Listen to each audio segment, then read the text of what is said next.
From the Labor Radio Podcast Network, this is the Labor Radio Podcast Weekly. I'm Chris Garlock. This week, we've got labor history, movement, struggles past and present, and the people who fought and are still fighting for worker power. We'll get to that in just a second, but first, union members, this year's Unions Power America Sweepstakes grand prize is bigger than ever. $40,000 and a dream holiday trip to New York City, the Big Apple. We're talking dinner at a James Beard Award-winning restaurant, a surprise Broadway show, and 2 tickets to the iHeartRadio Jingle Ball, airfare, hotel, and transportation all covered. But wait, that's just one prize, and maybe the Big Apple's not your thing. No worries, there are 2 first prizes of $20,000, 2 second prizes, $5,000 each, and 50 third prizes of $1,000 each.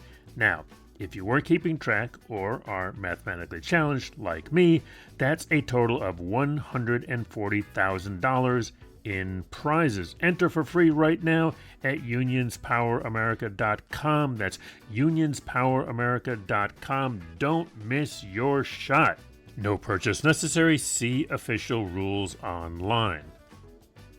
We start with America's Workforce Radio, where historian Justin Jackson joins host Ed Flash Ferenc to talk about labor's split over the Vietnam War and how Nixon turned the infamous 1970 hard hat protest into a political weapon against the anti-war movement. Nixon kind of brilliantly weaponized this against the anti-war movement. It became known as the hard hat protest. On Tales from the Reuther, hosts Dan Golodner and Troy Eller English dig into the story of Oil Can Eddie Alkey, a fiery steelworker who challenged the union's entrenched leadership in the 1970s and sparked debates about democracy, discrimination, and reform in one of labor's most conservative unions. You got very dressed up. You got to meet the union leadership. What about unemployed people? What are we doing for them? Over on Labor Jawn, hosts Sam James and Gabe Christie revisit Philadelphia's history of sanitation strikes, including the 1986 walkout timed perfectly to force the city's hand during a mayoral election. Every society has to learn about every 40 years that sanitation workers are the bedrock of society. On the Solidarity Works podcast from the United Steelworkers, Xochitl Carew reflects on the 1965 Delano grape strike, how Filipino and Latino farm workers joined forces to win dignity and better pay, and why that fight still resonates in today's immigrant labor struggles. The legacy of Cesar Chavez and the Delano grape strike is not just history, it's a call to action. From the Labor Heritage Power Hour, historian Matthew Peel tells the story of the Great Cowboy Strike of 1883, when cattle hands in the Texas Panhandle demanded better wages, decent food, and respect from the first mega ranches of the American West. What seems to have happened is in the spring of 1883, a group of cowboys had been planning some sort of action because they had created some sort of strike fund. Here's the show.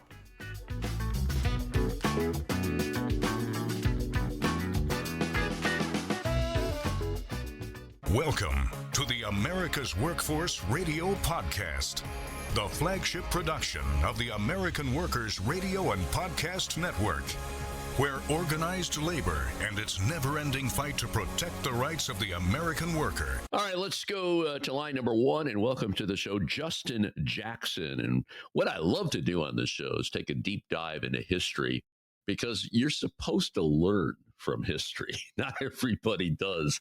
And we often see history repeating itself. And our guest today, Justin Jackson, is a visiting lecturer at the University of Massachusetts in Amherst, and we're going to talk about primarily the histories of labor and war in the United States and how they're connected. It's interesting you bring up Israel because the UAW has been very, very vocal on that issue. And I want to take that back because I grew up in the 60s and the 70s. And at that time, I think, George Meany, and then there was Lane Kirtland running the AFL-CIO. Yes. Vietnam was going on. Yes. And there was, which created a huge, huge political divide in this country. Yes. Huge. Yes. And labor was involved in that as well. Have you done a deep dive into what happened back then? Yeah. There's actually now some good historical scholarship with that, and I've got a real interest in the '60s myself, and have published a little on it, and talked to union people and people who are against the war, people who were not, and it's really interesting. I think that helps to kind of elaborate a bit what I'm talking about here, right? Like. Most of the labor movement in the mid '60s, even the late '60s, was definitely on board with Lyndon Baines Johnson and the Democratic White House and the war in Vietnam. Most of the Democratic Party was, not only the Republican Party. And it's really when it became clear that you couldn't have guns and butter at the same time necessarily, right? And that all this federal spending on the war was beginning to cause inflation. You certainly see that by the early '70s, and Nixon has to start dealing with that with wage and price controls and things like that, right?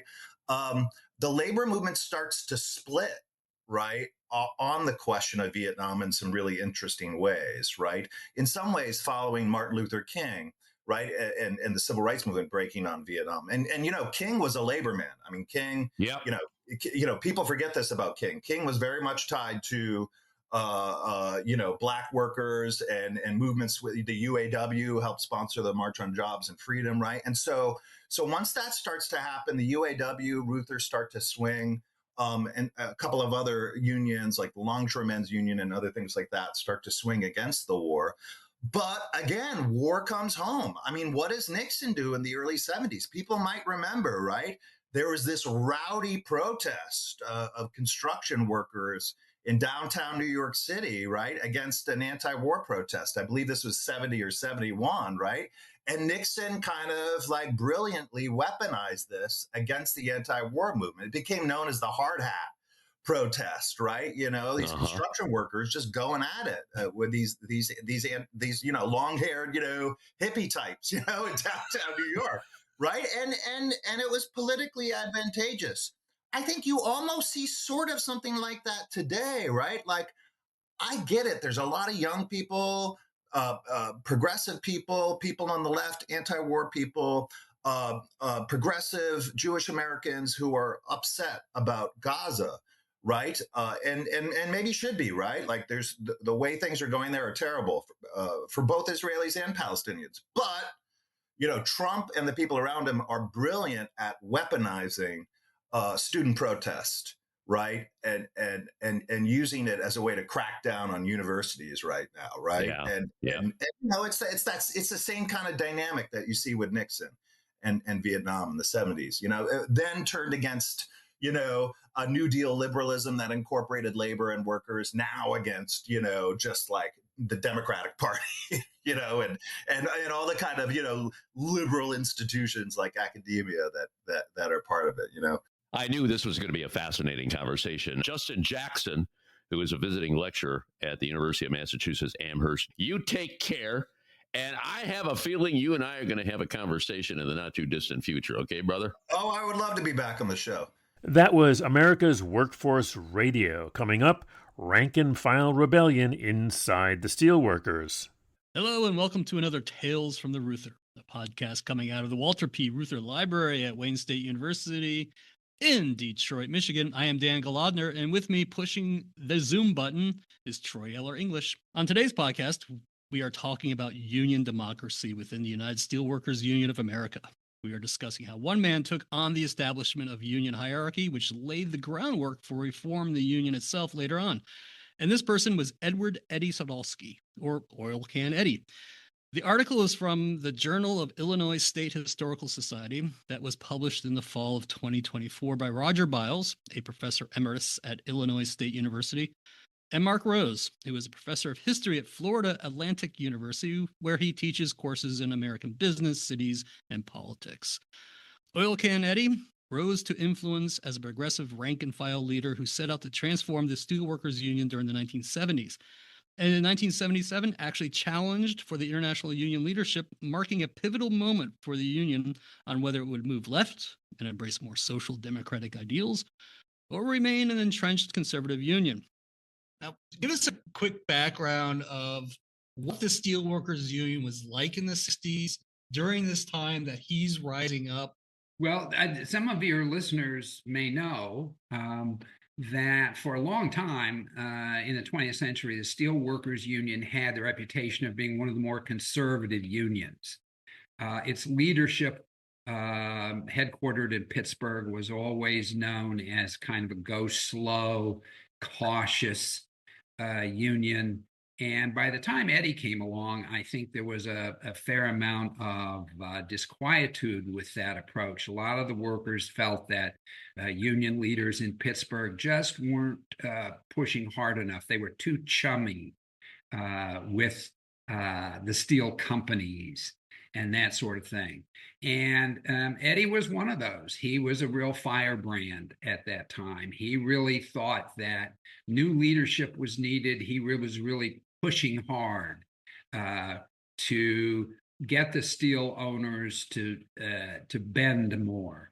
And he felt that, historically and right up to that time, the union was dragging its feet. And in fact, he felt that a lot of the people who rose in the ranks of the Steelworkers Union got to Pittsburgh and sort of enjoyed themselves. They became, in a sense, co-opted.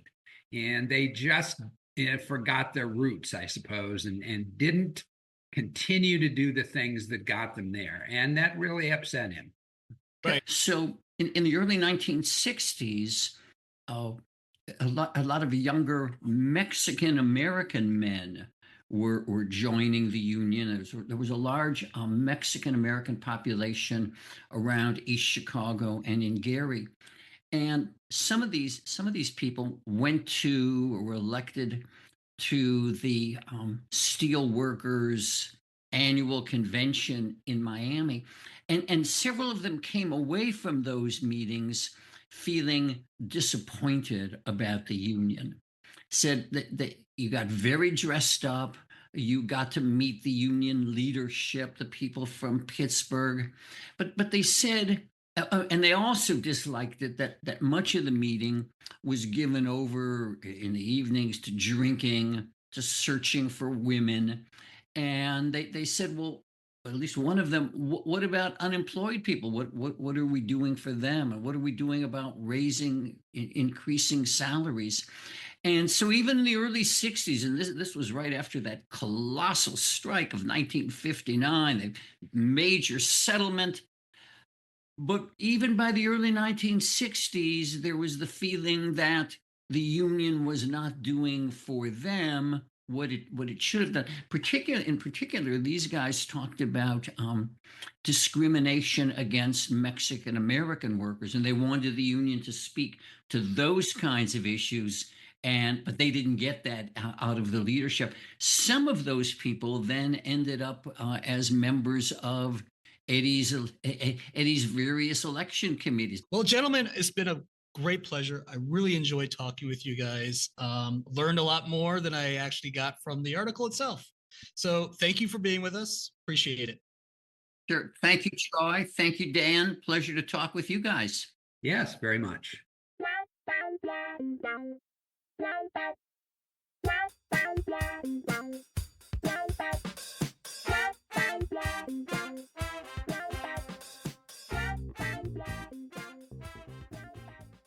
That was Tales from the Reuther. Next, a Philly strike right on schedule every 40 years.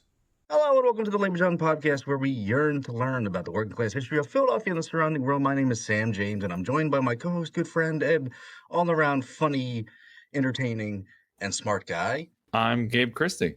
And today we're going to learn about the very, very special topic of... So there was recently a bit of a strike in Philadelphia.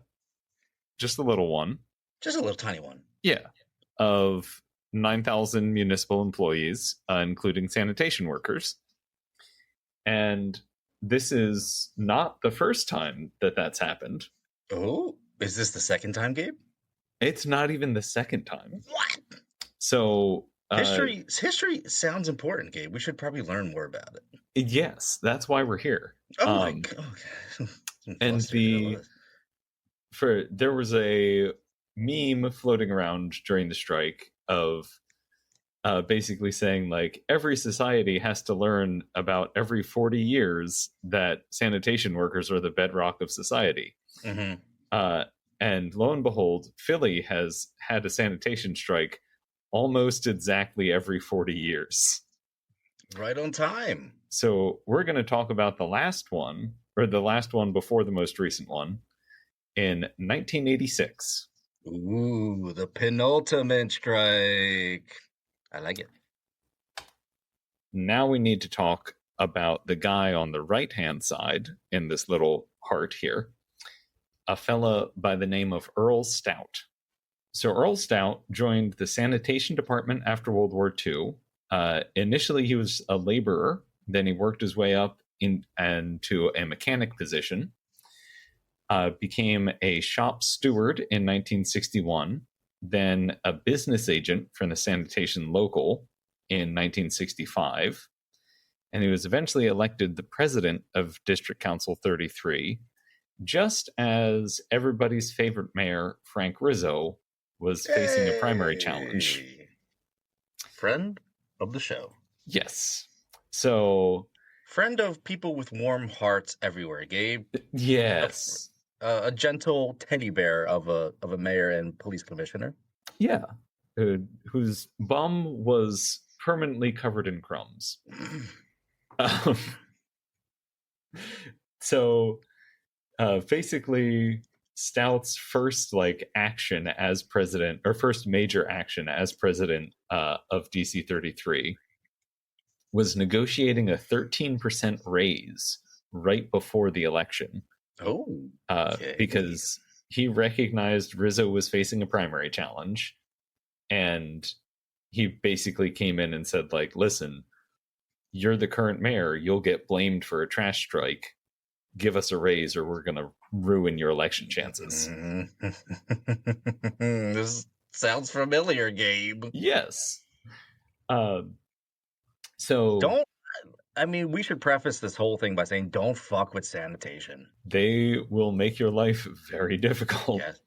So Stout pretty much immediately recognized that he could use the political pressure of a DC 33 strike to apply pressure to mayoral administrations. And that kind of became his MO, that he would leverage both the labor pressure from a strike and then use that to apply political pressure. And he knew how to play city politics well. He's playing the game. Yeah. It's doing what the president of a district council of municipal workers is supposed to do. Yeah. Hey, this is Gabe. Thanks for listening. Solidarity. Have fun. That was Labor, Jawn. Still ahead, the Delano grape strike's enduring legacy.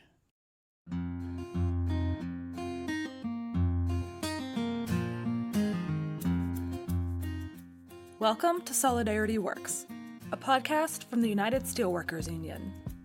I'm Chelsea Engel, proud member of the United Steelworkers, and welcome again to Solidarity Works.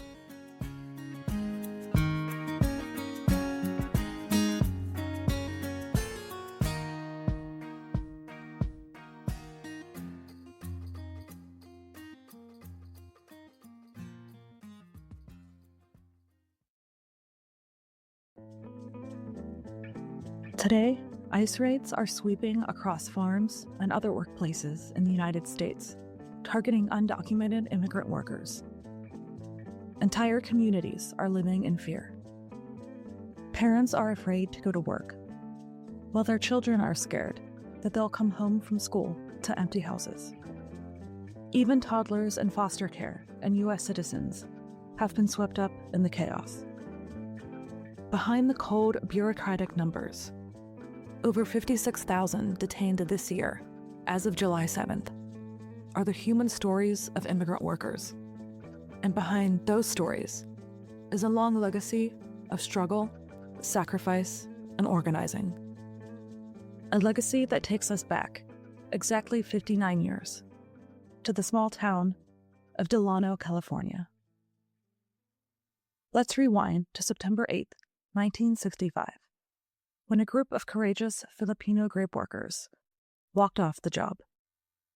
The workers were members of the Agricultural Workers Organizing Committee, and they were fed up with years of backbreaking labor for poverty wages. But they also knew one thing: they couldn't do it alone. So the workers turned to a man named Cesar Chavez and to his fledgling group, the National Farm Workers Association, made up largely of Latinos. Cesar didn't think they were ready for a strike, but he knew what the landowners would do: pit worker against worker, to divide the group along the lines of race and break the strike. And he certainly wasn't going to let that happen. On Mexican Independence Day, September 16, 1965, the Latino farm workers joined forces with the Filipinos. And just like that, a movement was born.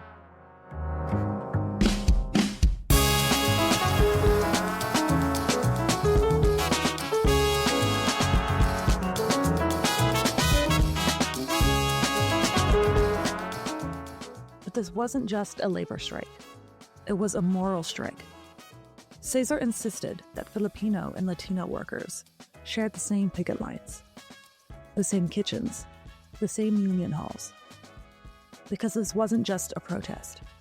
It was a test of will, endurance, and unity. From church basements to college campuses, after 5 grueling years, the grape growers caved. On July 29, 1970, they signed contracts with the union. It was a win for labor, but it was also a win for moral courage, for unity across race, class, and borders. Today, the same immigrant labor force that harvested America's bounty in 1965 is still in the fields, still largely unseen, still vulnerable, and now facing a new wave of fear. From dining room tables and public squares. Xochitl Cabarrubias serves as Chief of Staff for USW Local 675, and she's also honored to serve as President of LACLA in Los Angeles. She's an activist, a mom, and a proud working-class immigrant. As a Latina in the labor movement, the legacy of Cesar Chavez and the Delano grape strike is not just history, it's a call to action.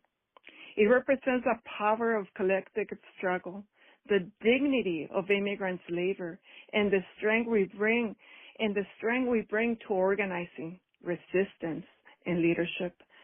For many, this strike is a symbol of resistance against exploitation.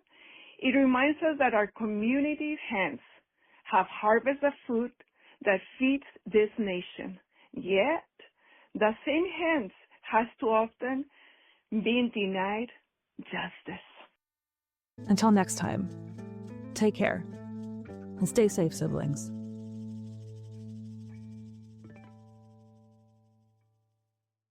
That was Solidarity Works. Next up, When Cowboys Went on Strike. Hello, and welcome to this week's edition of the Labor Heritage Power Hour, right here on WPFW 89.3 FM, your station for jazz, justice, and the voice of the working class. I'm Elise Bryant. And I'm Chris Garlock. Did you know that one of the earliest organized labor actions in the American West came from cowboys? That's right, cowboys. In 1883, hundreds of cattle hands in the Texas Panhandle went on strike, demanding better wages, decent food, and respect. They weren't loners on the range. They were workers fighting back. Up next, union negotiator and songwriter Seth Newton Patel talks with historian and filmmaker Matthew Peel about his documentary on the Great Cowboy Strike. It's a fascinating story of myth, memory, and the radical roots of the American West. Saddle up, y'all. This is labor history like you've never heard it. Company men live high in town, way, hey, right away. Cowboy crowd upon the ground, way, hey, hey. Company ranch is a ledger book, way, hey, right away. Cowboy crowd is flesh and blood, way, hey, hey. Way, hey, right away, way, hey, hey. Way, hey, right away, way, hey, hey. Way, hey, hey. Matt, can you give us a sense, just in a nutshell, of what the Great Cowboy Strike was? I mean, this is the kind of a thing where I think the records are a little oblique and sometimes they're contradictory. And the ranch owners, of course, have an interest in telling one version of the story. And I think a lot of the cowboy participants were pretty voiceless in terms of like their trace in an archival historical record. That said, what seems to have happened is in the spring of 1883, a group of cowboys had been planning some sort of action because they had created some sort of strike fund, and they wanted better terms from what had become these were the first mega ranches. These were foreign owned. These were almost all entirely like speculative capitalist enterprises of British and Scottish banks that had bought up huge swaths of the land, and that was basically squeezing cowboys out of the prospect of having their own little independent herds, which had been the dream for many of these people. And so as they started to see themselves become permanent wage earners as opposed to independent cattlemen, they wanted better terms for the work that they were doing. So they planned this action to hit the spring roundup in 1883. They drew up a list of demands, mostly dealing with wages, a little bit with what we would call working conditions. They were specifically food, like they wanted a good cook to go with them on the trail. And the numbers aren't totally clear, but probably 200 to 300 cowboys in 1883 stayed away. The roundup does wind up happening at the last minute. And so it's unclear exactly. A lot of these guys get blacklisted. The leader of the strike winds up committing suicide a couple years later. He seems pretty broken by it. And there's deep, long-running animosity for the next many years between the cowboys who took part in the strike and the cowboys mostly affiliated with Texas Rangers who remain loyal to the ranchers. Where can we see the film? Okay, so right now it's kind of floating around out there. I have a personal website. You can find it at my page on academia.edu. You can find it with my profile page at Texas Tech, and you can email me. Thanks so much for sharing this fascinating and interesting story of the Great Cowboy Strike and your short film. Really appreciated seeing that film and look forward to what you do next. All right. Thank you. Great to be here. That was the Labor Heritage Power Hour. In our final segment, Harold's got a few more shows you should know. Thanks, Chris. Social media guy Harold Phillips here again, folks, and you've just heard some great examples of some of the labor history-oriented programming that you can find on Labor Radio Podcast Network shows. But I don't think it's going to come as much of a surprise that a lot of the shows in the network also talk about what's happening right now. Let me give you just a sample with these shows you should know. The team at Work Stoppage breaks down a busy week in labor, from universities using political cover to attack student organizers, to building trades facing the challenges of the moment, to Fenway Park workers walking off the job. And on Madison Labor Radio, stories range from Chris Small's release from Israeli captivity to big NLRB rulings against Amazon, plus a fight in Wisconsin over whether gig workers will be treated as employees or left on their own. On the Heartland Labor Forum, economist Richard Wolff takes a hard look at what a second Trump term could mean for working people, from tariffs and union busting to dismantling the very agencies meant to protect us. Over on the Green and Red podcast, it's Muscles, Swagger, and Politics, a conversation with Jason Miles about the cultural and political legacy of none other than Hulk Hogan. The Dig takes us to Chicago, where Alex Hahn, Asha Ransby-Sporn, and Jeanette Taylor dig into what happens when progressive movements actually get a shot at governing, and the lessons for the rest of the country. And speaking of lessons, on the SAG-AFTRA podcast, legendary voice coach Bob Korf shares the one skill every actor should master, and why your vocal habits may be holding you back without even realizing it. Guess what, folks? He's not just talking about actors there. If you want to find links to these shows or any of the more than 200 other radio shows and podcasts in the Labor Radio Podcast Network, you know where to go. Head to laborradionetwork.org.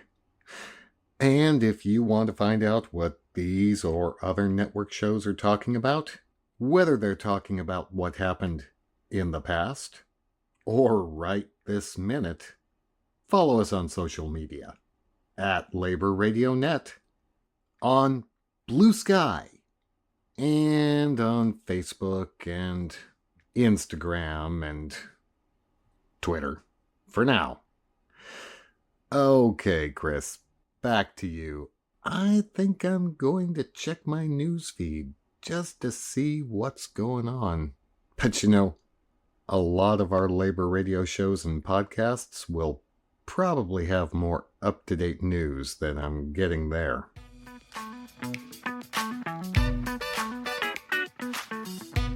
You've been listening to the Labor Radio Podcast Weekly, a roundup of highlights from nearly 200 labor radio shows and podcasts across the country.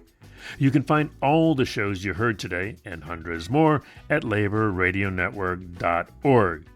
Special thanks to our friends at Union Plus, which is again this year sponsoring the Unions Power America sweepstakes.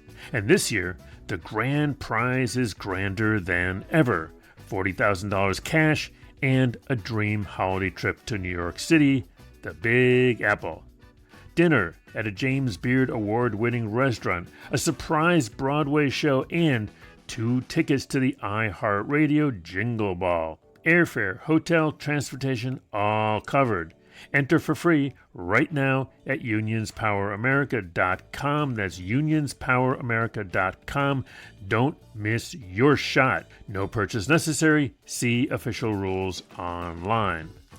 Don't forget to let us know what you think of our show. Drop us a note, info@laborradionetwork.org. You can be part of the network. You don't even need a microphone. Labor Radio Podcast Network t-shirts are available. They're union made. You'll find them in all sizes and 2 colors at laborradionetwork.org. This podcast is recorded under a SAG-AFTRA collective bargaining agreement. The Labor Radio Podcast Weekly, edited this week by Captain Swing. I produce the show. Our social media guru, always and forever, is none other than Mr. Harold Phillips.